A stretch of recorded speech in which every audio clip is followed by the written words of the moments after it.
I say the Old Testament, you know what I'm talking about. I'm talking about the Torah and all of those that are not included in the renewed covenant. And what I mean by that, I'm saying they're in separate books. Okay. Now, as the document of an alien religion, and he taught that Jesus had come to save humankind from the control of the evil creator to whom the Old Testament witnesses. Are we understanding? Yes. Sounds just like Christianity, doesn't it? Yes. Even though they will not ever come out of their mouths and say that. One of the things when I started walking into truth, one of the things that really began to resonate in my soul was that we would always place more emphasis on the name of Jesus Christ than we would on Yahuwah. Are you listening to me? Yes. If you listen to the average Christian, the first thing they'll tell you is, honey, anytime I get in a situation, I call on the name of Jesus. They disregard that the reason that Yahusha came was to build or repair the breach that was brought because of disobedience and rebellion and sin between us and the Abba. Right. Yahusha came to bridge that gap so that we would have a right to be in a right standing relationship with him. That's right. But for the most part, the first thing people do is negate that and never say anything about a relationship with Yahuwah. That's right.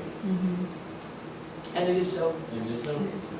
Now once again, and he taught that Jesus had come to save humankind from the control of the evil creator, to whom the Old Testament witnesses. These are precisely the two aspects of his work on which patriotic condemnation from Tertullian onward, and we have read about Tertullian. Focus, onwards, and focus. In the process, he denied the validity or the allegorical interpretation of the Torah Haftarah, which he saw as a means of accommodating it to Christian belief. This too is picked up by Tertullian, and that is the end of the quote. In other words, his whole thing was to turn all the attention away from Yahuwah and turn the attention to a false deity whom they created, Jesus Christ. Now I know some people, if you are a Christian and you're listening to me right about now, you're probably about ready to pass out. Because you probably think I have just blasphemed and I have just said the most damnable thing that could ever be said. Well, anybody that has walked up in that and that's all you have known, then I can see why you would believe that. But when you begin to look at the truth and when you listen with an open heart, this is not something that was made up. This is a quote, and I can give you the source of that quote so you will see that I'm not lying.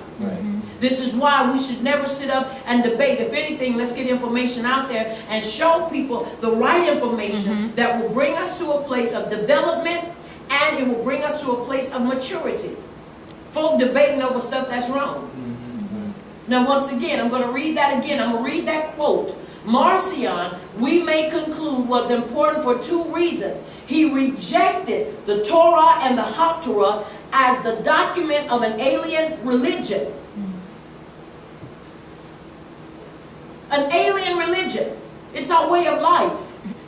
And he taught that Jesus had come to save humankind from the control of the evil creator to whom the Old Testament witnesses. In other words, the Torah, the Haftarah, which are witnesses. The scriptures, watch this, they are so much not witnesses, but they are what? Testimonies. And his statutes and his judgments concerning his people. But he twisted it and turned it around and made it something else. These are precisely the two aspects of his work on which patriotic condemnations from Tertullian onwards focus. In the process, he denied the validity of allegorical interpretation of the Torah and the Haftarah, which are the 5 books of Moshiach and the writings